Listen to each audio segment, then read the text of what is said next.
اس کے بعد کیونکہ میاں نواز شریف زندہ باد، شہباز شریف زندہ باد ہو رہا تھا، تو میاں صاحب اس کو بیٹھ کے نہیں کھڑے ہو کے سن رہے تھے. میاں صاحب نے اپنے خطاب میں کیا کہا؟ انہوں نے کہا کہ میں وہ نواز شریف ہوں جو کسی کی برائی یا تنقید کر کے ووٹ نہیں مانگتا. میاں صاحب خدا کا خوف کریں. آپ تو وہ ہیں جو جلسے میں کھڑے ہو کر یہ عورت ہماری اخلاقیات تباہ کر رہی ہے یہ کرتے ہیں.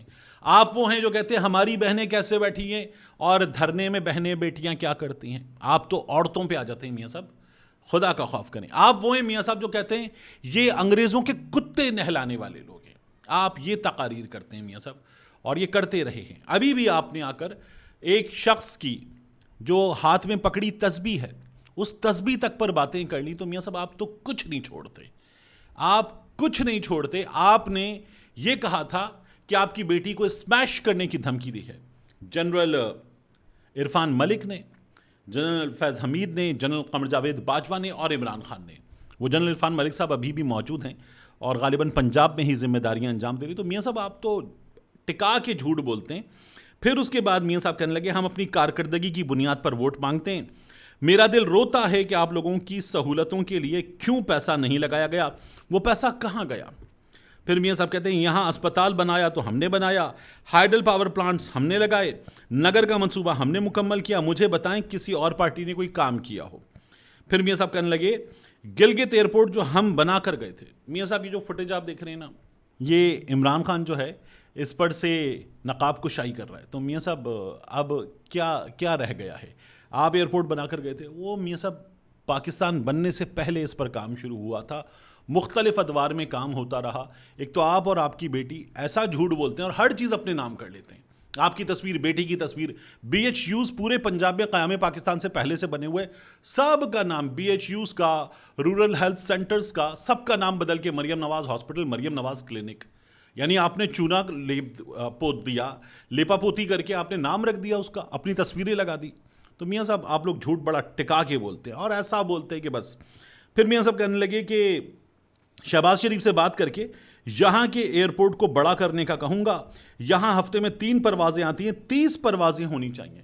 میاں صاحب 2024 کے الیکشن کے لیے آپ نے جو کیمپین کی نا مختلف شہروں میں جا کر، ہر جگہ آپ نے ایئرپورٹ بنانے کی بات کی، ہر جگہ آپ نے نیا موٹر وے بنانے کی بات کی میاں صاحب. اور ساتھ میں مانسہرہ میں بھی آپ نے ایئرپورٹ بنانے کی بات کی تھی، غالباً کوئی 12-15 سال پہلے. وہ بھی نہیں بنا اب تک. تو میاں صاحب آپ لوگ یہ جو ہے نا شہباز شریف سے کہوں گا یہ رہنے دیں. آپ نے کچھ کام کیے ہیں اور کچھ کام سب نے کیے اور بڑے کام بھی ہوئے ہیں. آپ کے ہاتھ میں پنجاب تھا، بہتر فنڈز تھے، اور آپ نے مرکز کی حکومت ساتھ میں پنجاب کی حکومت، تو آپ نے پنجاب میں کام کیے. آپ وزیر اعلیٰ پاکستان کے تھے، سندھ کو نگلیکٹ کیا، سرحد کو نگلیکٹ کیا، بلوچستان کو نگلیکٹ کیا. تو آپ تو میاں صاحب زیادہ ذمہ دار ہیں پاکستان کے باقی علاقوں کی، باقی صوبوں کی محرومی کے زیادہ ذمہ دار ہیں. آپ نے پنجاب کو بنایا ہے. ہمارے حکمرانوں کے جو جرائم ہیں اور ہماری اسٹیبلشمنٹ کے، ہمارے فوجی جرنیلوں کے جو جرائم ہیں وہ اپنی جگہ، اور میاں صاحب آپ کے جرائم بھی اپنی جگہ. اب اس کے بعد میاں صاحب خطاب کر رہے ہیں گلگت بلتستان میں، بلاول بھٹو زرداری صاحب گھوم رہے ہیں، سب اپنی اپنی ایکٹیویٹی کر رہے ہیں. اور آپ دیکھیے کہ سلمان اکرم راجہ صاحب گلگت بلتستان جا رہے تھے، رستے میں گاڑی روک لی گئی اور گاڑی روک کے کہا گیا آپ نہیں جا سکتے، اور وہی اوپر سے آرڈر ہے. پھر اس کے بعد وہ لوگ جو یہ بتا رہے تھے کہ رستہ بلاکڈ ہے، انہوں نے بلاک کیا تھا. پھر انہوں نے سلمان اکرم راجہ صاحب کو گاڑی سے اتار کر وہ واپسی کا سفر کروایا اور بتایا کہ آپ کو ہم چھوڑ کر آئیں گے نیچے خیبر پختونخوا کی حدود کے اندر چھوڑ کر آئیں گے، ہم آپ کو گلگت بلتستان بدر کریں گے. جو جنید اکبر کے ساتھ ہوا تھا وہی سلمان اکرم راجہ صاحب کے ساتھ. تو یہ کام کر دیا گیا ایک بار پھر، اور جس طرح سے سسٹم کو کام کرنا تھا سسٹم نے اسی طرح سے کام کیا ہے. آخری چیز، کراچی میں گرفتاری ہوئی ہے ایک اور پنکی کی. اب یہ ذرا بڑی پنکی ہے، معمر پنکی ہے، اور یہ پنکی بھی پہلے پکڑی جا چکی ہے، اب ایک بار پھر گرفتار ہوئی ہے. اس کا نام ہے شیریں عرف شیرینہ. یہ کراچی میں گلستان جوہر میں کامران چورنگی کے نزدیک پولیس نے خفیہ اطلاع پر کارروائی کی اور یہ انتہائی مطلوب شیریں عرف شیرینہ اس کو گرفتار کیا. اس کے 2 بیٹوں کو گرفتار کیا. یہ چرس بیچتی ہے اور دیگر منشیات بیچتی ہے. اور ایس ایس پی ایسٹ زبیر نذیر شیخ وہ یہ بتاتے ہیں کہ اس پر کئی مقدمات ہیں، 35 کے قریب مقدمات اس کے خلاف بتائے جا رہے ہیں۔ چند سال پہلے بھی یہ گرفتار ہوئی تھی اور اس کے بعد رہائی کے بعد دوبارہ منشیات کے دھندے میں پڑ گئی، سزا ہوئی تھی اس کو، اور سہراب گوٹ میں پہلے یہ منشیات کا ایک بڑا اڈا چلاتی تھی، اور آج کل یہ جو آپ ویڈیو دیکھ رہے ہیں یہ اپنے اپارٹمنٹ کی کھڑکی سے منشیات کی خوراک دیتی ہے، پیسے پکڑتی ہے، اور وہیں سے کھڑکی سے ہی یہ چھوٹی موٹی سپلائی وہاں سے کرتی رہتی ہے۔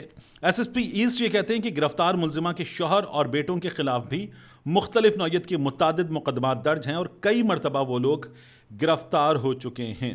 پولیس نے شیریں اور اس کے بیٹوں سے مزید تفتیش شروع کر دی تاکہ منشیات کے نیٹ ورک اور اس سے وابستہ دیگر افراد کے بارے میں معلومات حاصل کی جا سکیں۔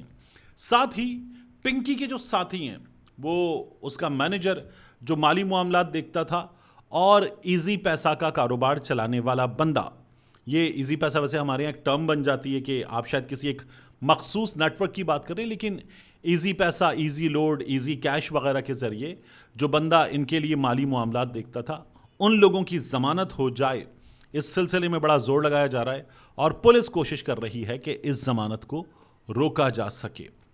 ملتے ہیں انشاءاللہ آپ سے اگلی ویڈیو میں۔